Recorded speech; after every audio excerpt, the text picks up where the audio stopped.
이제 우리는 로마서 13장에 벌써 들어왔습니다.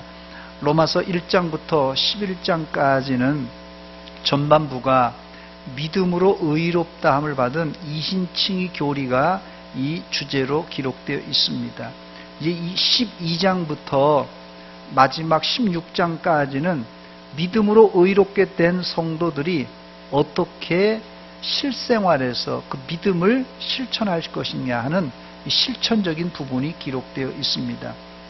지난주는 믿음으로 의롭게 된 사람들은 위에 있는 권세들에게 복종할 것이라고 말씀드렸습니다.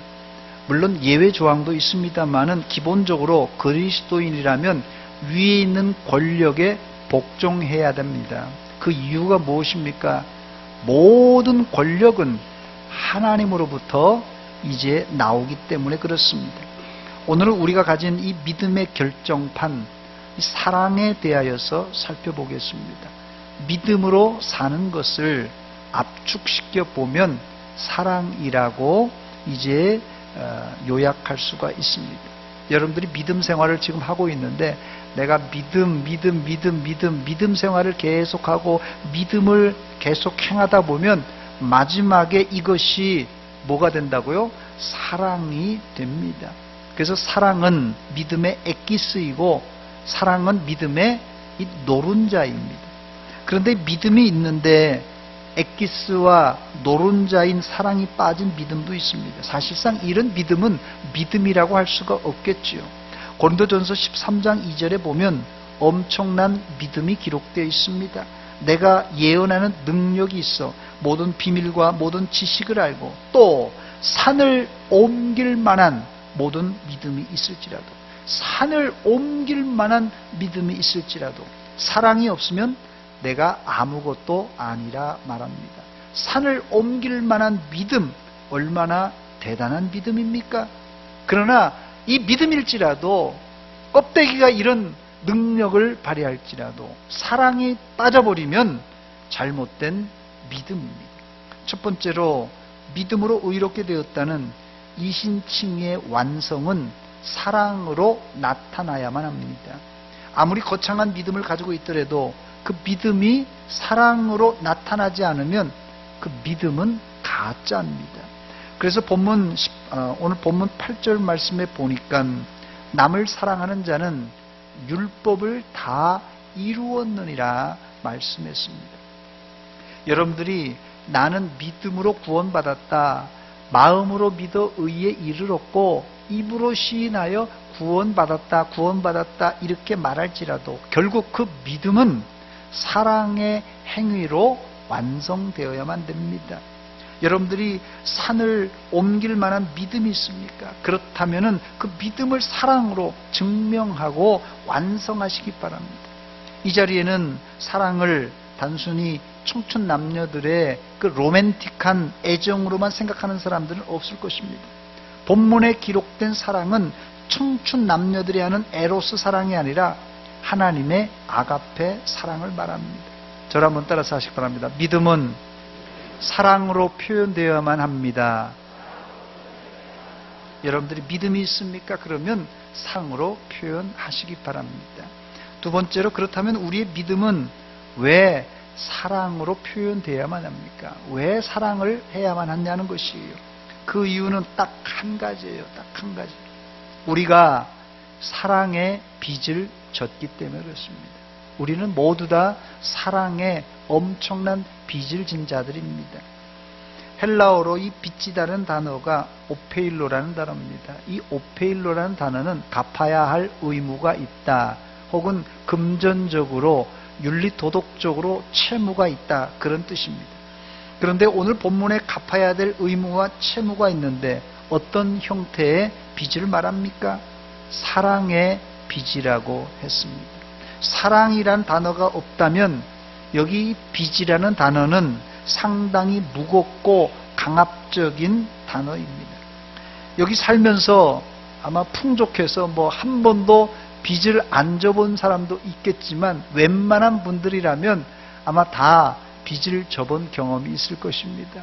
또 지금도 이 빚 때문에 허덕이고 있는 분들이 혹시 이 자리에 있을지 모르겠습니다. 우리나라 가계빚 규모가 작년 말 조사에 의하면 1344조 원이라고 합니다. 1344조 원이라는 이 돈이 천문학적인 숫자라서 아마 여러분 감이 안 올 거예요. 저도 이게 1344조 원이 얼마만큼 되는가 감이 안 옵니다. 이 빚을 우리나라 가구 수로 나누어 보니까 한 가정당 7천만 원의 빚이 있다는 것이 이게 1344조 원의 빚이라는 말입니다. 그러니 우리나라가 과거보다 지금 100배나 잘 살게 되었지만 빚도 그만큼 늘었다는 그런 뜻입니다. 현재 우리나라 자살률이 상당히 높아진데, 또 이혼율, 가정 불화, 지금 사회적인 문제입니다. 너나 나나 할 것 없이 자살의 문제, 이혼의 문제, 가정 불화의 문제, 이 원인을 보면은 여러 가지 원인들이 있어요. 이런 원인 저런 원인 있는데, 실제상 이 자살과 이혼과 가정 불화의 그 원인을 깊숙이 들어가다 보면 거의 다가 가계 빚과 깊숙이 연결되어 있습니다. 그러므로 기독교인들은 가계 빚을 잘 관리하고 빚이 있다면 최대한 빨리 갚아야 할 것입니다. 어느 글에 보니까 이렇게 써 있더라고요. 살 빼기보다 빚 줄이기가 더 어렵다. 그런 말이 있더라고요. 이 말은 빚의 수렁에 빠지면 헤어나오기가 어렵다는 말입니다. 그런데 바울 사도는 본문의 이 빚이라는 단어에 사랑이라는 단어를 붙여서 사랑의 빚이라 말했습니다. 사랑의 빚은 안 갚아도 누가 독촉하거나 갚으라고 이제 강요하지 않습니다. 그래서 이 본문 8절에 빚은 지면 안 되지만 사랑의 빚은 져도 된다고 말합니다. 8절을 우리 한 목소리로 같이 읽어보겠습니다. 시작. 피차 사랑의 빚 외에는 아무에게든지 아무 빚도 갚지 말라. 지지 말라. 남을 사랑하는 자들은 율법을 다 이루었느니라. 아멘. 이 말은 역설적으로 믿음이 있는 자라면 사랑의 빚이 강제적이지 않지만 갚아야 한다는 말입니다. 그래야 우리의 믿음이 사랑으로 완성되어지는 것이에요. 이 오페율로라는 이 빚이라는 단어는 신약 성경에 약 35번 기록되어 있습니다. 이 단어의 사용처를 자세히 살펴보면 몇 가지를 제외하고는 거의 다가 이 사랑의 빚이라는 의미로 기록되어 있습니다. 그 좋은 예가 글라우디오 황제 때 안디옥 교회가 예루살렘 교회를 구제한 적이 있습니다. 요세푸스 기록에 의하면 글라우디오 황제 때 주 46년에서 48년경에 예루살렘에 큰 흉년이 있었다고 합니다. 이때 바울과 바나바는 예루살렘 모교에 그때가 주 46년에서 47년경에 구제금을 전달했습니다. 그 이후 다시 한번 예루살렘 교회에 구제비를 전달했는데 그게 로마서 15장에 나오는 내용입니다. 그게 주후 57년경입니다. 이때 바울 사도는 예루살렘에 구제금을 가지고 올라갔다가 붙잡혀서 결국은 죄수의 몸으로 로마까지 이송되는 그런 어려움을 당하게 됩니다. 그러니까 이 큰 기근이 과거 예루살렘에 10년 단위로 계속해서 기근, 흉년이 계속 반복되었던 것을 알 수 있습니다. 이때 예루살렘 교회를 도왔던 사람들이 누구입니까? 사실 예루살렘 교인들과는 전혀 관계없고 이름도 얼굴도 모르는 이방 교회에서 이 예루살렘 성도들을 도왔습니다. 사실 로마서 15장에 보면은 예루살렘 교회를 도왔던 교회는 저 바다 멀리 떨어져 있는 마게도냐와 아가야 성도들이 이제 성금을 모아서 예루살렘에 구제금을 보냈습니다. 로마서 15장 25절로 27절 내용입니다. 그러나 이제는 그때가 주후 57년경입니다. 내가 성도를 섬기는 일로 예루살렘에 가노니 이는 마게도냐와 아가야 사람들이 예루살렘 성도 중 가난한 자들을 위하여서 기쁘게 얼마를 연보하였습니다. 저희가 기뻐서 하였거니와 또한 저희는 그들에게 빚진 자니 만일 이방인들이 그들의 영적인 것을 나눠 가졌으면 육적인 것으로 그들을 섬기는 것이 마땅하니라 그랬어요. 여기 빚진 자란 말이 나오는데 이들이 예루살렘 성도로부터 돈을 꾼 적이 있습니까? 절대 꾸지 못합니다. 뭐 얼굴도 본 적도 없고 너무 멀리 떨어져 있어서 바다를 건너가야 될 정도니까요. 뭐 너무 멀리 떨어져 있어서 뭐 빚을 꿀 수도 없습니다. 꿀 수가 없어요. 단지 아가야와 마게도냐 성도들은 예루살렘 교인들을 본 적이 없지만 예루살렘 초대교회로부터 교회가 출발하고 거기 있는 성도들이 흩어지면서 교회를 개척했기 때문에 예루살렘 교회는 모든 교회의 모교회, 어머니 교회입니다. 그렇기 때문에 자신들은 예루살렘 교회에 복음의 빚, 사랑의 빚을 진 사람들입니다. 그렇게 자신들이 인식했어요. 그래서 그 빚을 갚는 차원에서 바울 사도가 예루살렘에 올라간다고 하니까 이 아가야와 마게도냐 성도들이 그 인편에 연보를 보낸 것입니다. 즉 예루살렘 교회에서 구제비를 보내달라고 요청한 적이 없어요. 빚을 갚으라고 독촉한 적이 없습니다. 그러나 이들은 자발적으로 그 사랑의 빚을 기쁨으로 감당했습니다. 어떤 분은 아가야와 마게도냐 성도들이 이제 뭐 먹고 살만 하니까 예루살렘 성도들을 도왔겠지 이렇게 생각하는 분들이 있을지 모르겠는데 여러분 과거 2000년 전에 기독교인들로 산다는 것은 다 가난하게 살 수밖에 없는 환경이었어요. 그렇다면 가난한 사람들이 무슨 돈으로 구제비를 보냈을까? 그들이 연보를 만들 수 있는 방법은 자신들이 먹을 쌀을 아끼고 금식하고 허리띠를 졸라매고 그리고 예루살렘 교회에 보냈던 것입니다. 예루살렘 교회는 마게도냐와 아가야 성도들이 보낸 연보를 받고 얼마나 감격했겠습니까? 아마 눈물로 그 구제미를 먹었을 것입니다. 또 자신들보다 더 어려운 이웃들에게 그 구제미를 나누어 주었을 것입니다. 이게 바로 사랑의 빚이고 사랑의 빚을 갚는 방법입니다.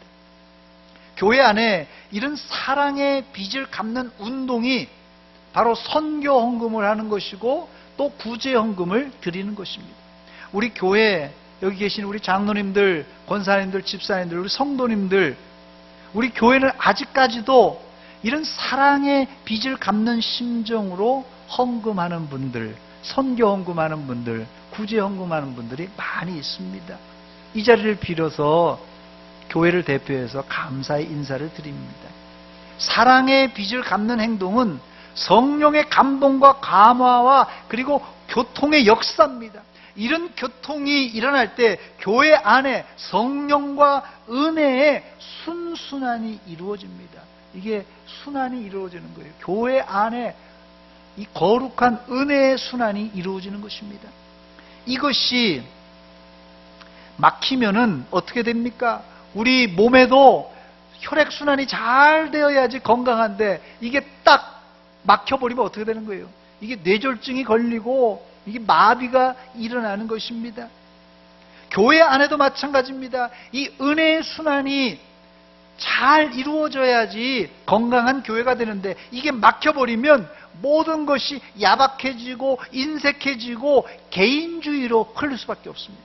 그러므로 사랑의 빚은 누가 갚으라는 사람은 없지만은 성숙한 그리스도인이라면 자발적으로 갚는 그런 역사가 일어날 때 이런 순환이 계속 흘러서 넘쳐날 때 그때 교회 안에 은혜가 흐르게 되고 감동이 흐르게 되고 성령이 흐르게 되어서 온 교회가 은혜와 감동의 물결로 넘쳐날 줄 믿습니다. 5월 가정의 달을 맞이하여서 또 여러분 가정과 우리 교회에도 사랑의 빚을 갚는 운동이 일어나야 될 것입니다. 이것이 자녀들에게는 효도로 나타나야 돼요. 또 주일학교에서는 선생님을 사랑하고 존경하는 마음으로 그것이 나타나야 됩니다. 바울 사도는 고린도 교회 편지하면서 이 빚이라는 단어를 언급했는데 고린도후서 12장 14절입니다. 보라, 내가 이제 세 번째 너희에게 가기로 준비하였으나 너희에게 폐를 끼치지 아니하리라. 내가 구하는 것은 너희의 재물이 아니요, 뭐라고요? 오직 너희니라. 어린 아이가 부모를 위하여 재물을 저축하는 것이 아니요, 부모가 어린 아이를 위하여 하느니라고 그랬어요. 여기에 빚이라는 단어가 전혀 기록되어 있지 않지만 한국말에는 원어를 들여다보면 원어에는 이 오페일로라는 빚을 갚는다는 의미가 담겨져 있어요. 즉 바울 사도가 고린도 교회를 방문한 이유는 교인들의 재물을 탐하거나 선교비를 지원받으려고 하는 것이 아니라 고린도 교인 너희를 보고 싶어서 가겠다는 말입니다. 바울 사도는 여기 이 구절에서 마땅하니라라는 이 재물을 저축한다는 말이 여기 14절에 나오는데, 이 재물을 저축한다는 말이 바로 오페일로, 빚을 갚는다는 것이에요. 이게 저축해서 내가 다 쓰려고 아니라 저축해서 이제 갚으려고 한다는 것이에요. 바울 사도는 고린도 교회를 개척하여 목회했던 목회자입니다. 초창기 어려움이 많았지만 고린도 교회 개척은 성공적이었어요. 바울 사도는 고린도 교회에 1년 6개월이나 머물면서 말씀을 가르치고 교회가 개척하여서 든든하게 세워졌습니다. 물론 부흥하다가 고린도 교회는 바울 사도가 떠난 이후에 나는 바울파, 나는 아볼로파, 나는 게바파, 나는 예수파 하면서 네 파로 나누어져서 시끄러웠지만은 사실 고린도 교회는 이 세상에 존재했던 어느 교회보다도 뜨거웠고 어느 교회보다도 각종 성령의 은사가 왕성하게 일어났던 그런 교회였습니다. 그러니 고린도 교회는 바울 사도에게 큰 빚을 진 교회입니다.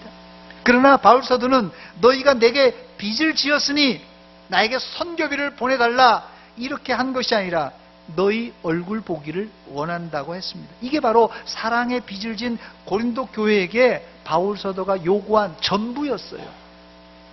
어느 날 저녁에 초등학생이 저녁 준비를 하고 있는 엄마에게 다가가서는 이제 초등학교 3학년 아들이 이제 엄마에게 쪽지를 하나 쥐어주고 자기 방으로 가는 것이에요. 그게 뭐라 써 있는가 해서 초등학교 3학년 아이가 가져온 걸 이렇게 엄마가 들여다봤어요. 쪽지를 한번 보여주시기 바랍니다. 잘 안 보이실 텐데 제가 읽어드립니다. 이번 주에 내 방 청소한 값 1,000원, 가게에 엄마 심부름 다녀온 값 500원, 엄마가 시장 간 사이에 동생 봐준 값 500원, 쓰레기 내다 버린 값 1,000원, 숙제를 잘한 값 2,000원, 마당을 청소하고 빗자루질 한 값 2,000원, 전부 합쳐서 7,000원 주세요. 한마디로 자기가 수고한 대가를 이제 요청한 것입니다. 한참을 생각하던 어머니는 연필로 이 아이가 가져온 종이 뒤편에다가 이렇게 적었습니다. 한번 보여주시기 바랍니다. 뒤편 한번 보여주시기 바랍니다. 너를 내 뱃속에 10달 동안 데리고 다닌 값 무료, 내가 아플 때 밤을 새워가며 간호하고 널 위해 기도한 값 무료, 너 때문에 지금까지 여러 해 동안 힘들어하고 눈물 흘린 값 전부 무료, 장난감, 음식, 옷, 그리고 심지어 내 코를 풀어준 것까지도 전부 무료, 이것 말고도 너에 대한 내 사랑은 전부 무료, 이렇게 써놨어요. 아들은 엄마가 쓴 글을 다 읽어보고 나서는 눈물을 뚝뚝 흘리더니 엄마에게 말했어요. 엄마 사랑해요. 그러더니 아들은 연필을 들고 큰 글씨로 엄마가 쓴 그 밑에 이런 글씨를 썼습니다. 글씨를 한번 보여주시기 바랍니다. 전부 다 지불되었음. 우리 모두는 부모님께 큰 사랑의 빚을 진 사람들입니다. 그런데도 뭐 엄마가 이거 안 해줬고, 시집갈 때 장가갈 때 이거 잘 안 해주고, 뭐 내가 어려울 때 안 도와줬다고 서운한 것만 얘기하는 것이에요. 우리 자녀들 반성하시기 바랍니다. 세 번째로, 그렇습니다. 우리 모두는 사랑의 빚, 복음의 빚을 진 사람들입니다. 바울 사도는 로마서를 쓰면서 빚진 심정으로 썼습니다. 로마서 1장 14, 15절입니다. 헬라인이나 야만인이나 지혜 있는 자나 어리석은 자에게 다 내가 빚진 자라. 그러므로 나는 할 수 있는 대로 로마에 있는 너희에게도 복음 전하기를 원하노라 그랬어요. 우리나라는 서양 선교사님들께 사랑의 빚, 복음의 빚을 많이 진 민족입니다. 그런데 사랑의 빚을 갚는 방법은 세상 빚을 갚는 방법하고는 다릅니다, 여러분. 사랑의 빚, 복음의 빚은 나에게 복음을 전해주고 나에게 사랑을 베푼 사람에게 갚은 것이 아니라 과거 서양 선교사님들이 우리 민족에게 했던 것처럼 현재 복음을 알지 못하는 곳에 우리가 복음의 빚을, 사랑의 빚을 갚아야 합니다. 사실 엄밀한 의미에서 바울 사도는 로마 교회에 진 빚이 없습니다. 그러나 자신이 이제까지 예수 그리스도를 만나 구원받은 것에 감사하여 자기 자신을 빚진 자라고 자처했습니다. 바로 이런 태도가 사랑의 빚, 복음의 빚을 갚는 방법입니다. 여러분들은 이제까지 누구에게 얼마의 사랑의 빚, 복음의 빚을 졌습니까?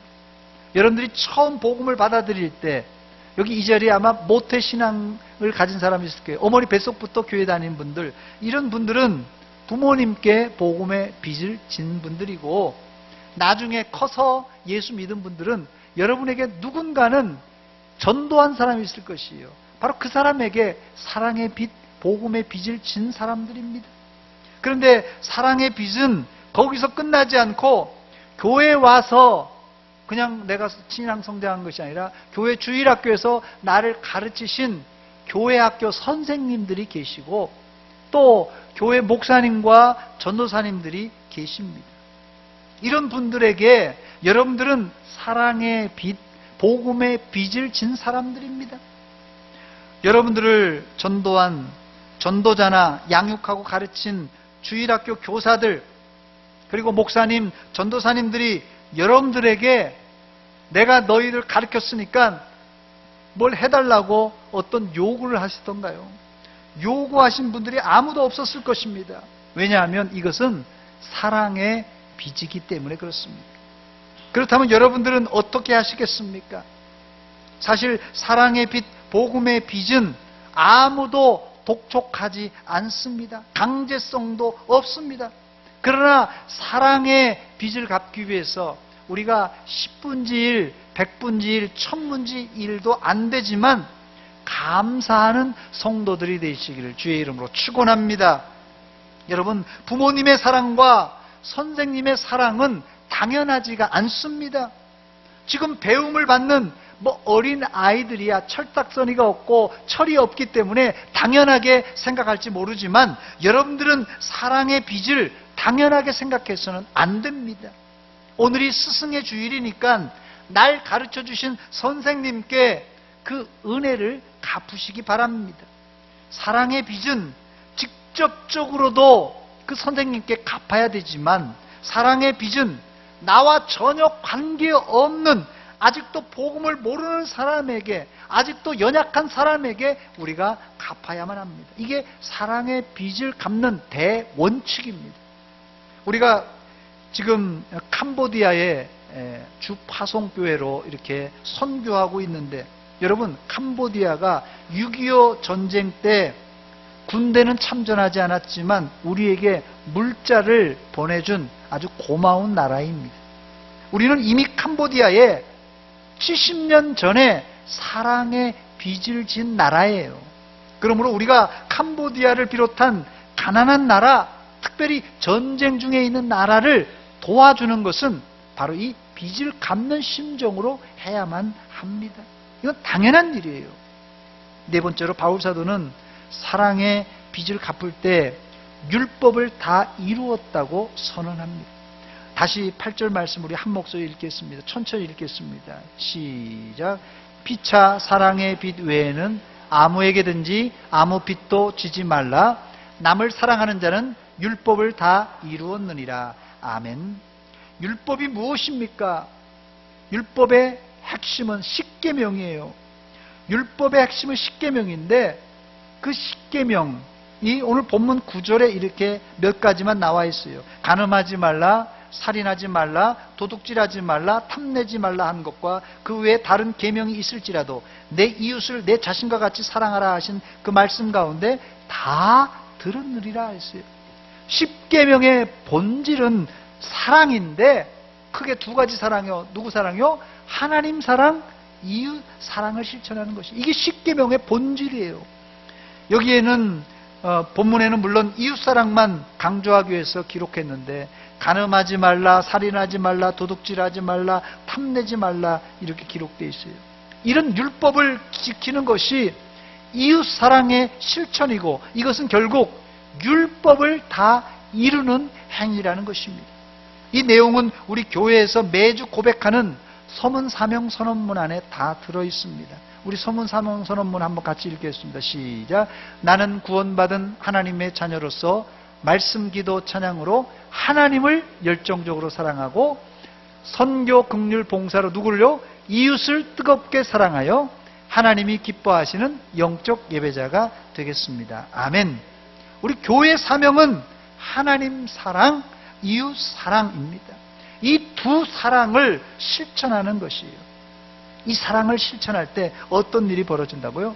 율법을 다 이루게 된다는 것이에요. 마지막 다섯 번째로 사랑과 복음의 빚을 얼마나 갚아야 될까요? 우리가 사랑의 빚을 졌다고 그러는데 서양 선교사님에게도 졌고 여러 사람들에게 선생님에게도 졌고 부모님에게도 졌는데 우리가 이 사랑의 빚을 얼마나 갚아야 될까요? 100만 원으로 갚아야 되나요? 1000만 원으로 갚아야 되나요? 얼마를 갚아야 되나요? 제가 성경 두 구절을 소개합니다. 첫 번째로는 요한일서 3장 16절입니다. 그가 우리를 위하여 목숨을 버리셨으니 우리가 이로써 사랑을 알고 우리도 형제들을 위하여 목숨을 버리는 것이 마땅하니라. 아멘. 두 번째 구절입니다. 요한일서 4장 11절입니다. 사랑하는 자들아, 하나님이 이같이 우리를 사랑하셨은즉 우리도 서로 사랑하는 것이 마땅하도다. 아멘. 여기 빚을 갚는다는 단어가 각 구절에 한 차례씩 나오는데 빚을 갚는다는 빚이란 단어는 없습니다만은 여기 마땅하니라, 마땅하도다 이 단어가 빚을 갚는다는 이 오페일로라는 단어로 쓰여 있습니다.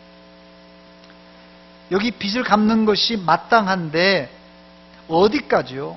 그가 우리를 위하여 목숨을 버리셨으니 우리가 이로써 사랑을 알고 우리도 형제들을 위하여서 뭘요? 목숨을 버리는 것이 마땅하다고 그랬어요. 이웃을 내 몸같이 사랑하는 것은 구제헌금하고 선교헌금 약간 한 그 정도가 아니라 형제들을 위하여서 목숨을 버림으로 사랑의 빚을 갚고 복음의 빚을 갚으라는 것이에요. 우리나라 와서 선교한 이 서양 선교사들이 자기의 생명을 걸고 이 복음의 빚을 갚았습니다. 저는 그래서 이 양화진의 선교사님들 묘지에, 초창기 한국에 들어왔던 선교사님들 묘지에 갈 때마다 가슴이 뜨거워요. 어떻게 지금 100년 이상이 지났는데도 어떻게 이 코리아에 와서 자기 생명을 묻을 수 있을까? 저들은 정말 사랑의 빚을, 복음의 빚을 자기의 생명으로 이 갚은 사람들입니다. 우리 교회 헌금하시는 분들을 보면 어떤 분은 생명을 짜내는 심정으로 선교헌금, 구제헌금, 11조를 하는 분들이 있습니다. 그런 분들은 제가 헌금 봉투를 만져봐도 목사의 마음이 뜨거워지고 눈물이 납니다. 헌금 봉투를 만져보고 목사의 가슴이 뜨겁고 눈물이 난다면 그 헌금을 하나님께서는 얼마나 기쁘시게 받아주시겠습니까? 사랑하는 여러분, 사랑의 빚, 이 복음의 빚은 사실상 안 갚아도 됩니다. 왜냐하면 아까 초등학교 3학년 학생이 쓴 것처럼 이미 예수님께서 십자가에서 다 지불하시고 갚았기 때문에 그렇습니다. 우리는 갚을 의무가 없어요. 예수님이 이미 다 갚았습니다. 사실 우리가 예수님의 십자가의 사랑의 빚을 갚으려면 서양 선교사님들의 그 생명의 빛을 갚으려면 내 전 재산과 내 생명을 드려도 부족합니다, 여러분.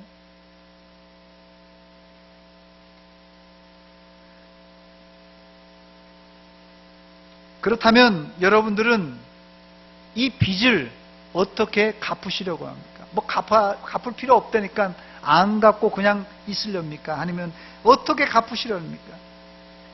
늘 울어도 눈물로써 못 갚을 줄 알아. 몸 밖에 드릴 것 없어 이 몸 바칩니다. 할렐루야. 여러분들이 사랑의 빚, 복음의 빚을 갚으려면 이 찬송가 가사처럼 늘 울어도 눈물로써 못 갚을 줄 알아. 몸밖에 드릴 것 없어 이 몸 드린다는 심정으로 갚아야만 할 것입니다. 그렇습니다. 사랑의 빚을 갚으려면 내 생명과 내 물질을 주를 위해, 교회를 위해 내놓을 수 있어야 되고, 설령 내가 직접 선교 현장에 가지 못할지라도 생명자는 연보로 갚아야만 할 것입니다. 여러분들은 일평생 이런 자세로 사랑의 빚, 복음의 빚을 갚는 그런 성숙한 성도들이 되시기를 주의 이름으로 축원합니다. 축원합니다. 같이 기도하겠습니다. 이 시간 같이 기도하겠습니다. 하나님, 오늘 스승의 주일을 맞이해서 우리를 가르쳤던 선생님들, 또 나를 기르신 어머니의 그 은혜, 아버지의 은혜, 우리가 사랑의 빚을 졌고 복음의 빚을 졌습니다. 하나님, 앞으로 남은 생에는 내가 이 사랑의 빚, 복음의 빚을 갚으며 살겠습니다. 같이 한 목소리로 같이 기도합니다. 하나님 아버지, 은혜와 사랑 감사드립니다.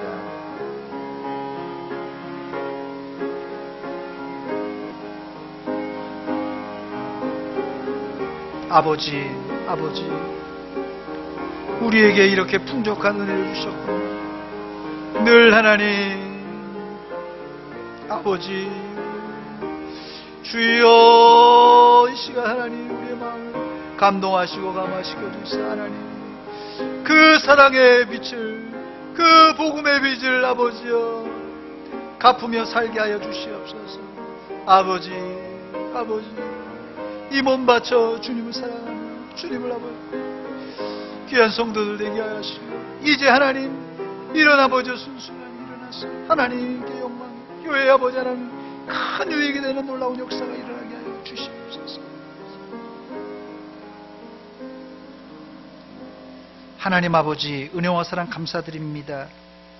우리가 선교사님으로부터 또 부모님과 선생님으로부터, 아니 예수 그리스도의 십자가로부터 엄청난 사랑의 빛, 복음의 빚을 졌건만 하나님, 우리는 이 빚 갚이는 생각하지 않고 지금 내가 불편한 것만 불평하고 원망했던 저희들입니다. 이제 돌아보며 앞으로 남은 생에는 사랑의 빚을 갚으며 복음의 빚을 갚으며 살게 하여 주시옵소서. 우리 교회 안에 인색하고 또 이런 다친 마음이 아니라 사랑의 빚을 서로 갚으며 피차 사랑의 빚을 갚을 때 일어나는 순순함이 일어나서 은혜가 흐르게 하시고 사랑이 흐르게 하시고 성령이 흘러나오는 놀라운 그런 역동적인 교회가 되게 하여 주시옵소서. 예수님의 이름으로 기도하옵나이다. 아멘.